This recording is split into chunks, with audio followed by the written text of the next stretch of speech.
Del Padre, y del Hijo, y del Espíritu Santo. Amén. Pues vamos a terminar el segundo mandamiento que nos habla en el numeral número 2148 sobre la blasfemia. ¿Qué es la blasfemia? Bueno, la blasfemia es aquello que se opone directamente al segundo mandamiento y consiste en proferir, pues, contra Dios, hablar contra Dios, ya sea desde nuestro interior o bien también exteriormente. Y esto, pues, pueden ser palabras de odio, de reproche, de desafío, en fin, son cosas, ¿verdad?, que de alguna manera pues son injurias a Dios, y faltarle al respeto a Dios mediante esas expresiones, pues también de alguna manera es abusar del nombre de Dios, es ofenderlo. El apóstol Santiago esto lo reprueba, y él dice que los que blasfeman el hermoso nombre de Jesús, que ha sido invocado sobre ellos desde su bautismo, pues están ofendiendo definitivamente a Dios. Entonces, la prohibición de la blasfemia se extiende a las palabras también contra la iglesia, ¿no? Porque a veces se llega a hablar contra la iglesia de nuestro Señor Jesucristo, contra los santos, contra las cosas sagradas, contra la Sagrada Escritura. Y bueno, pues son ofensas directas o indirectas, pero son ofensas a Dios. También se dice que es blasfemia recurrir al nombre de Dios para justificar prácticas criminales. Por ejemplo, robar en el nombre de Dios, ¿no? O también, pues para reducir a pueblos. Eso se hacía antes, ¿verdad? Conquistarlos y esclavizarlos, reducirlos a la servidumbre, o bien en algunos casos torturarlos y darles muerte, ¿no? El abuso del nombre de Dios para cometer un crimen definitivamente es un rechazo a la religión, es un rechazo a Dios. Por eso dice, la blasfemia es contraria al respeto debido a Dios y a su santísimo nombre. Es de suyo un pecado grave que se debe de confesar. Las palabras malsonantes que a veces se emplean en el nombre de Dios, algunos dicen que es sin intención de blasfemar, pues también son una falta de respeto hacia el Señor. El segundo mandamiento prohíbe también el uso, pues a veces, así como dijéramos medio mágico, ¿no? Del nombre divino. Y fíjense lo que nos dice San Agustín. Dice, el nombre de Dios es grande allí donde se pronuncia con el respeto debido a su grandeza y a su majestad. O sea que donde quiera que estés. Y continúa San Agustín diciendo, el nombre de Dios es santo, allí donde se le nombra con veneración y temor de ofenderlo, ¿sí? Y yo creo que podríamos así como ya ir cerrando esto, diciendo que el amor de Dios está siempre por encima de todo, ¿no? ¿Sí? El respeto a Dios está por encima de todo, ¿no? No podemos ofender a Dios, pues ni con el pensamiento, ¿no? Porque acuérdense lo que nos decía San Juan de la Cruz, al atardecer seremos juzgados más que nada en nuestro interior, por todo aquello que pensamos o que generamos en nuestro corazón. Entonces debemos de ser siempre respetuosos del amor de Dios, de lo que Él es, ¿no? Que es todo Él, ¿no? Bueno, pasamos al numeral 2152, donde nos habla un poco de lo que es el perjurio, que son los juramentos que se hacen falsamente, ¿no? Dice el numeral que quien bajo juramento hace una promesa que no tiene la intención de cumplirla, pues está cayendo en perjurio. Después dice de haber prometido bajo juramento, no mantiene esa promesa, pues definitivamente está pecando. Y continúa diciendo que el perjurio constituye una grave falta de respeto hacia el Señor, quien Él es dueño de toda la palabra, de todo. Eso creo que sí lo entendemos fácilmente. Comprometerse mediante juramento a hacer una obra mala es contrario a la santidad del nombre divino.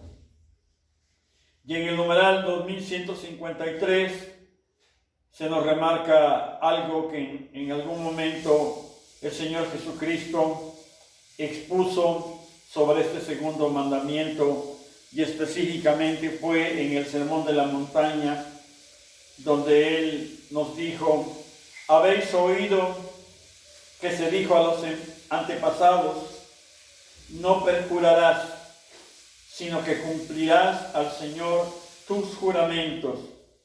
Pues yo os digo que no juréis en modo alguno, sea vuestro lenguaje sí, sí, o no, no.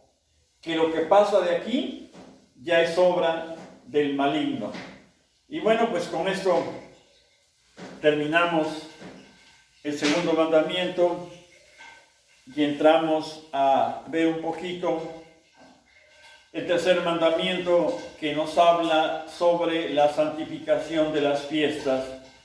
Y fíjense esta expresión tan hermosa del Salmo 118 que nos dice: este es el día en que ha actuado el Señor, exultémonos y gocémonos en Él. Aquí en ese tiempo, en ese momento, ¿verdad?, se nos hablaba de la santificación del sábado, ¿sí? Hoy sabemos que esto pasa al domingo, que es el día del Señor. Ahorita vamos a tratar de explicar un poquito esto. ¿Por qué el domingo? ¿Por qué ya no es el sábado? A veces algunos se preguntan. Bueno, es el domingo porque el domingo es el día de la resurrección. Es el día en que nuestro Señor Jesucristo ha vencido a la muerte, ha vencido al pecado. Y ahí se da la nueva creación. Fíjense lo que nos dice el numeral 2174. Jesús resucitó de entre los muertos el primer día de la semana, lo cual está plenamente avalado en la Sagrada Escritura. Y por mencionarles dos citas, ¿no?, la de Mateo 28:1 y la de Marcos 16:2. En cuanto es el primer día, el día de la resurrección de Cristo, recuerda la primera creación. En cuanto es el octavo día, que sigue al sábado, ¿sí? Sabemos que el sábado es el séptimo día, ¿sí? Entonces el domingo viene siendo el octavo día o el primer día de la semana. Y significa la nueva creación inaugurada con la resurrección de Cristo.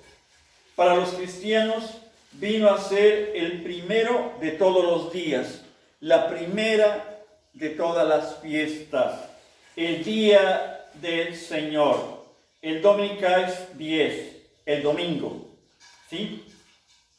Fíjense lo que decía San Justino en su apología.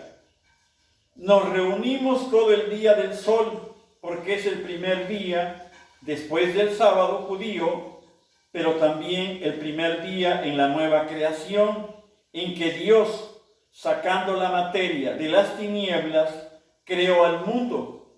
Ese mismo día, Jesucristo, nuestro Salvador, resucitó de entre los muertos. ¿Sí? Luego el numeral 2175 pues nos explica más sobre esto.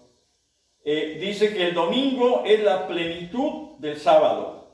El domingo se distingue expresamente del sábado al que sucede cronológicamente cada semana y cuya prescripción litúrgica reemplaza para los cristianos, realiza plenamente en la Pascua de Cristo la verdad espiritual del sábado judío y anuncia el descanso eterno del hombre en Dios. Porque el culto de la ley preparaba el misterio de Cristo y lo que se practicaba en ella prefiguraba algún rasgo relativo a Cristo.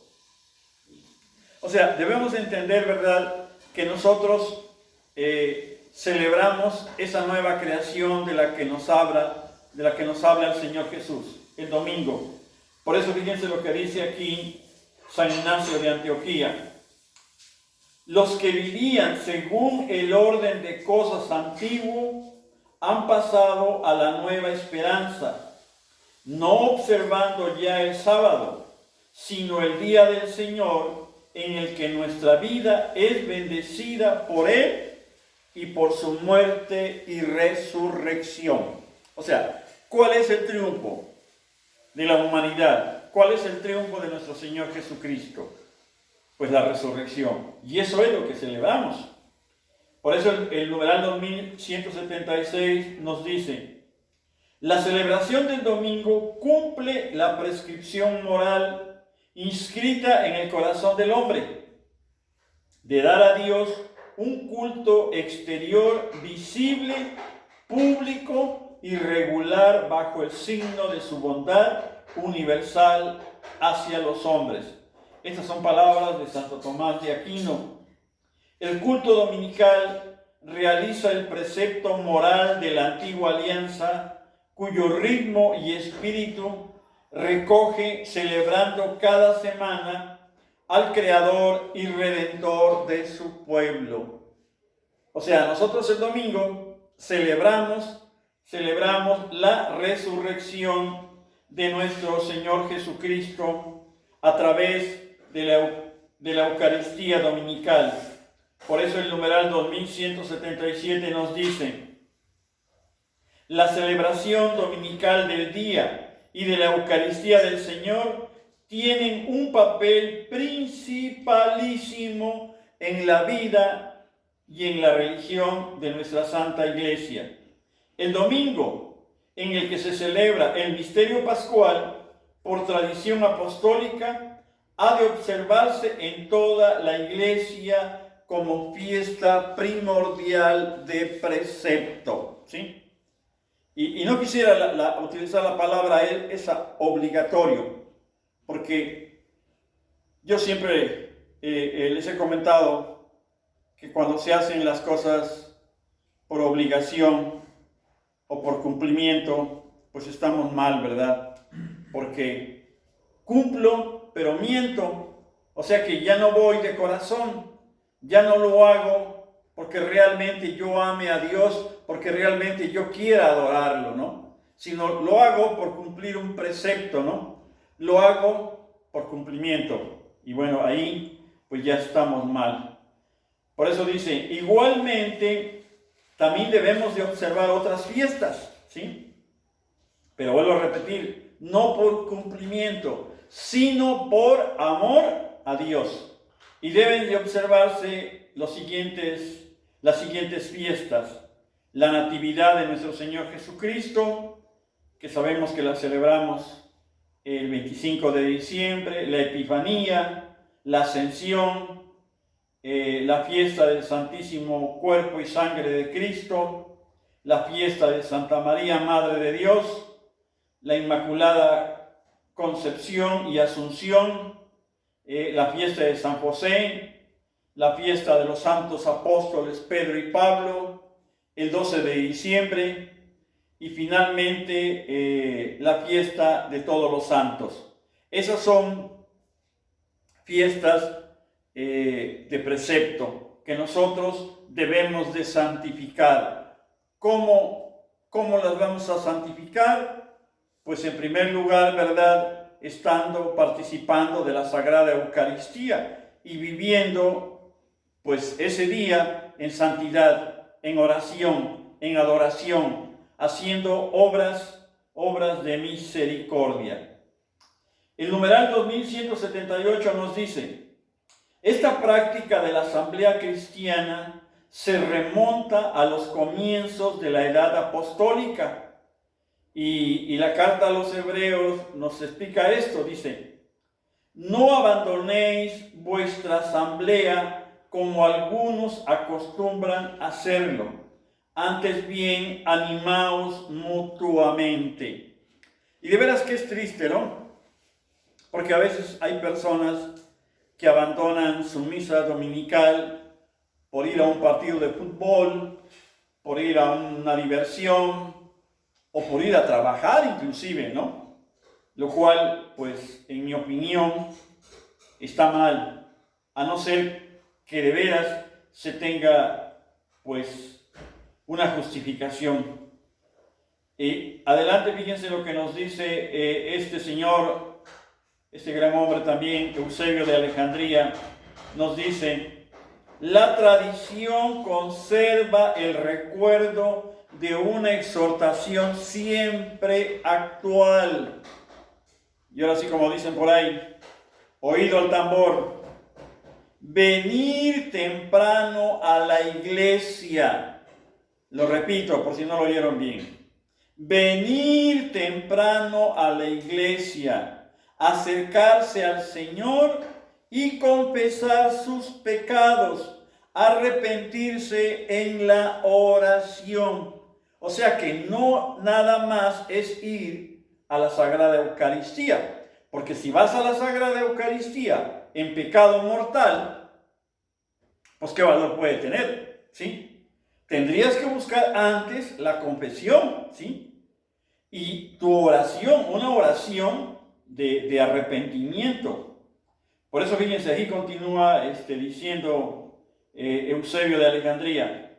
Dice: asistir a la sagrada y divina liturgia, acabar su oración y no marcharse antes de la despedida. Y cuidado, porque hay mucha gente que se sale antes de que termine la misa. Fíjense cómo lo dice aquí Eusebio. Dice: lo hemos dicho con frecuencia, este día os es dado para la oración especialmente, y claro, también para el descanso. Es el día que ha hecho el Señor, y en él exultamos al Señor y nos gozamos de lo que hoy estamos disfrutando. ¿Qué es lo que estamos disfrutando? La salvación, el caminar hacia la casa del Padre. El numeral 2179 nos dice: la parroquia es una determinada comunidad de fieles constituida de modo estable en la iglesia particular, cuya cura pastoral, bajo la autoridad del obispo diocesano, se encomienda a un párroco como su pastor propio, ¿sí? Y es el lugar donde todos los fieles pueden reunirse para la celebración dominical de la Sagrada Eucaristía. Luego, más adelante, San Juan Crisóstomo nos remarca lo siguiente. Dice: ¿también puedes orar en tu casa? Claro. Sin embargo, no puedes orar igual que en la iglesia, donde son muchos los reunidos, donde el grito de todos se eleva a Dios, como desde un solo corazón. Hay en ella algo más: la unión de los espíritus, la armonía de las almas, el vínculo de la caridad y las oraciones de los sacerdotes consagrados para este culto. Por eso, por ahí San Pablo les decía a los efesios: no es lo mismo tu oración en tu casa que en el templo. Tenemos que ir al templo, y especialmente los domingos, de ser posible todos los días. Aquí el numeral 2188 ya nos va a hablar así un poquito más específico de esto de la participación de la Sagrada Eucaristía el día domingo. Y nos dice, el mandamiento de la Iglesia determina y precisa la ley del Señor. El domingo y las demás fiestas de precepto, de las cuales ahorita enumeramos, los fieles tienen obligación de participar en la misa. Y esto está en el derecho canónico, en el numeral 1247. Dice, cumple el precepto de participar en la misa quien asiste a ella donde quiera que se celebre el rito católico, tanto el día de fiesta como también el día anterior por la tarde, cuando ya se celebran las vísperas. La Eucaristía del domingo fundamenta y confirma toda la práctica cristiana. Por eso los fieles están obligados a participar en la Sagrada Eucaristía los días de precepto, a no ser que estén excusados por una razón seria. Por ejemplo, enfermedad. ¿Estás enfermo? Bueno. O a lo mejor te tocó cuidar a los niños pequeños, pues bueno, ¿sí? O también, ¿verdad?, cuando tenemos la dispensa de nuestro párroco. Pero fíjense, aquellos que deliberadamente faltan a esta obligación cometen un pecado grave que deben de confesar. Luego nos dice el numeral 2182. La participación en la celebración común de la Eucaristía Dominical es un testimonio de pertenencia y de fidelidad a Cristo y a su Santa Iglesia. ¿Por qué? Porque allí los fieles proclaman su comunión en la fe y en la caridad con sus hermanos, ¿sí? Y se llega a testimoniar también, ¿verdad?, la santidad de Dios y la esperanza que nosotros tenemos de llegar a esa salvación. Se reconforta mutuamente, ¿sí?, todos guiados por el Espíritu Santo. También luego el numeral 2183 hace una recomendación cuando llega a faltar algún ministro, nos habla de algunos lugares, ¿verdad?, donde a veces no hay párroco o no llega el ministro, el sacerdote, pues se puede hacer una liturgia de la palabra en el lugar destinado para esto, y con la aprobación del párroco y del obispo, pues es válido. El numeral 2184 nos habla de que este día es un día de gracia y también es un día de descanso, y nos dice, así como Dios cesó el día séptimo de toda la tarea que había hecho, así también la vida humana sigue un ritmo de trabajo y descanso. La institución del Día del Señor contribuye a que todos disfruten del tiempo de descanso y de solaz suficiente que les permita cultivar su vida cultural, social, religiosa y de caridad.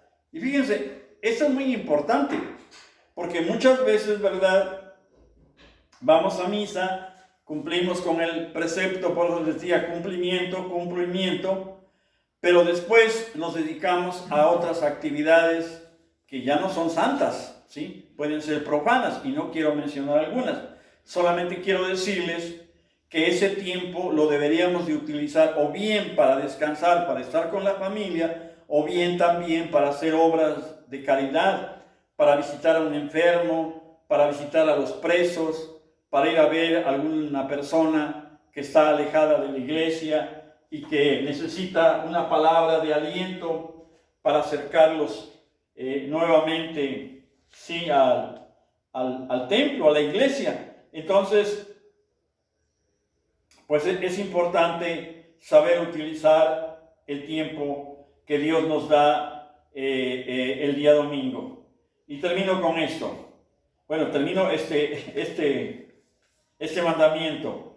Dice el numeral 2185: durante el domingo y las otras fiestas de precepto, Los fieles se abstendrán de entregarse a trabajos o actividades que impidan el culto debido a Dios, la alegría propia del día del Señor, la práctica de las obras de misericordia, el descanso necesario del espíritu y del cuerpo, las necesidades familiares o una gran utilidad social constituyen excusas legítimas respecto al precepto del descanso dominical. Los fieles deben cuidar de que legítimas excusas no introduzcan hábitos perjudiciales a la religión, a la vida de la familia y a la salud. O sea, tenemos que ser muy cuidadosos. Yo siempre les digo que para guiarnos en esto necesitamos un guía espiritual y de preferencia debe ser nuestro párroco, ¿sí? Nosotros debemos de tener una amistad pues muy cercana al párroco, de vez en cuando invitarlo a nuestra casa, a nuestro hogar, platicar con él, que él nos conozca cómo vivimos, ¿verdad? Y también pedirle sugerencias sobre algunas cosas que pues a veces se nos dificultan, ¿no? A veces pues pensamos que estamos haciendo bien las cosas, pero no. Entonces necesitamos una guía. Bueno, vamos a ver un poquito de lo que es el cuarto mandamiento, donde pues se nos habla, ¿verdad?, de honrar a nuestros padres. Y dice el libro del Éxodo: honra a tu padre y a tu madre para que se prolonguen tus días sobre la tierra que el Señor tu Dios te va a dar. Y el Evangelio de Lucas en el capítulo 2, verso 51 nos dice: vivía sujeto a ellos, hablando del Señor Jesús. Vivía sujeto a ellos. El Señor Jesús recordó también la fuerza de este mandamiento de Dios en el Evangelio de Marcos capítulo 7, verso 8 al 13. Y también el apóstol nos enseña diciendo: hijos, obedeced a vuestros padres en el Señor, porque esto es justo. Honra a tu padre y a tu madre. Tal es el primer mandamiento, que lleva consigo una promesa para que seas feliz y se prolongue tu vida sobre la tierra y se perdonen tus pecados. Y esto lo dice el apóstol San Pablo en la carta a los Efesios, capítulo 6, desde el verso 1 en adelante. Y también se puede confrontar el libro del Deuteronomio, capítulo 5, verso 16. Bueno, ¿y por qué les doy tantas citas? Bueno, porque a veces como que no creemos esa necesidad que tenemos de respetar a nuestros padres. Por eso al principio yo les decía de que los mandamientos se vuelven una necesidad para nosotros. Y decíamos cuando hablábamos de las bienaventuranzas que pues todos queremos ser felices, que todos queremos vivir muchos años en esta tierra y no enfermarnos. Y bueno, pues lo primero que tenemos que hacer es esto. Bueno, cumplir los otros mandamientos que habíamos hablado, ¿verdad? El primero, segundo y tercero, pero el cuarto mandamiento, ¿verdad?, de alguna manera tiene una promesa muy específica de parte de Dios para aquellos, ¿verdad?, que a veces nos cuesta trabajo respetar a nuestros padres, honrarlos, ¿no? Entonces, entendamos que esto es una necesidad para nosotros, que es una manera de ir avanzando en ese camino del ser feliz, en ese camino de la salud y en esa vida longeva. Luego el numeral 2197 nos dice: el cuarto mandamiento encabeza la segunda tabla, indica el orden de la caridad. Dios quiso que después de los mandamientos, que pues de alguna manera, ¿verdad?, son directamente a Dios, también honrásemos a nuestros padres. ¿Por qué a ellos? Porque a ellos les debemos la vida y que ellos pues nos han transmitido ese conocimiento de Dios, aunque a veces como padres algunos fallamos como maestros, ¿verdad? Y no enseñamos pues realmente como Dios quisiera que lo hiciéramos. Entonces el numeral termina diciéndonos: estamos obligados a honrar y a respetar a todos aquellos que Dios ha puesto para nuestro bien y que de alguna manera tienen alguna autoridad sobre nosotros. Bueno, ahí ya nos habla de otro tipo de autoridad que ahorita lo vamos a ver. El numeral 2198 nos dice: este precepto se expresa de forma positiva, indicando los deberes que se han de cumplir. Anuncia los mandamientos siguientes que contienen un respecto particular de la vida, del matrimonio, de los bienes terrenos, de la palabra. Constituyen uno de los fundamentos de la doctrina social de la Iglesia. El numeral 2199 nos dice: el cuarto mandamiento se dirige expresamente a los hijos en sus relaciones con sus padres. Aunque esta relación es la más universal, se refiere también a las relaciones de parentesco con los miembros del grupo familiar y exige que se dé honor, afecto y reconocimiento a los abuelos y antepasados. Finalmente se extiende a los deberes de los alumnos respecto a los maestros, a los deberes de los empleados respecto a sus patrones, de los subordinados respecto a sus jefes, de los ciudadanos respecto a su patria y a todos aquellos que administran o gobiernan una nación. Eso es muy extenso. Ojalá podamos ver varios puntos de esto. El numeral 2200 nos dice: el cumplimiento del cuarto mandamiento lleva consigo su recompensa. Lo que decíamos, ¿no? Dice: honra a tu padre y a tu madre para que se prolonguen tus días sobre la tierra que el Señor tu Dios te va a dar. ¿Sí? Ahí está la clave para aquellos que quieren ser longevos. Dice: la observancia de este mandamiento procura con los frutos espirituales, frutos temporales de paz y de prosperidad.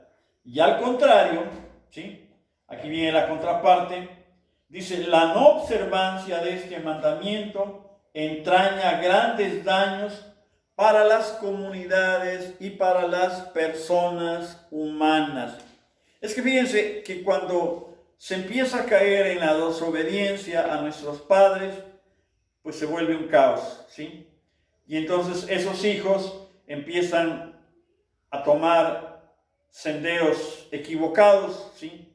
Algunos pues terminan pues tristemente en vicios, como son el alcohol, la droga, o bien hasta en la delincuencia. Esto es muy grave, por eso es muy importante el respeto a nuestros padres y lo que más adelante ahorita vamos a ver, lo que llamamos iglesia doméstica.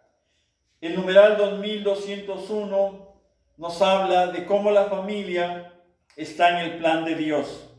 Y de veras, yo ya se los he dicho por ahí, ¿no? Que el segundo regalo grande, muy grande que nos ha dado Dios, bueno, yo así lo veo, después de la vida sabemos, ¿verdad? Y ya lo hemos dicho también, que es un regalo de Dios. El segundo gran regalo que nos ha dado Dios es la familia. La comunidad conyugal está establecida sobre el consentimiento de los esposos. El matrimonio y la familia están ordenados al bien de los esposos y a la procreación y educación de los hijos.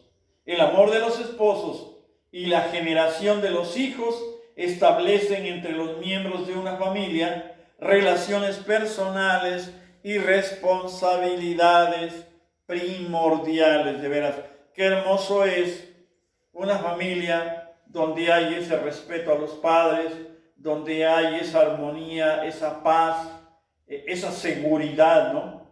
Esa seguridad, porque hasta en eso se convierte, ¿no? Una seguridad de estar bien, de estar guiados por la mano de Dios. El numeral 2202, fíjense lo que nos dice: un hombre y una mujer unidos en matrimonio forman con sus hijos una familia. Esta disposición es anterior a todo reconocimiento por la autoridad pública. Se impone a ella. Se la considerará como la referencia normal en función de la cual deben ser apreciadas las diversas formas de parentesco. Al crear al hombre y a la mujer, Dios instituyó a la familia humana y la dotó de su constitución fundamental. Sus miembros son personas iguales en dignidad para el bien común de sus miembros y de la sociedad. La familia implica una diversidad de responsabilidades, de derechos y de deberes. Y miren de veras que esto que es muy hermoso, ¿no? A veces como que no lo entendemos muy bien, pero bueno, yo creo que por hoy aquí la vamos a dejar. Vamos a continuar el cuarto mandamiento, porque les decía, es muy extenso. Ojalá y les agrade, ¿no? A lo mejor sientan esto un poquito pesado, pero pues es muy importante que conozcamos lo que nos dice el Catecismo de la Iglesia sobre estos 10 mandamientos. Bueno, pues continuaremos en el siguiente video. Ave María Purísima, sin pecado concebida. Adorado sea el Santísimo Sacramento del altar, por siempre sea bendito y adorado. En el nombre del Padre, y del Hijo, y del Espíritu Santo. Amén.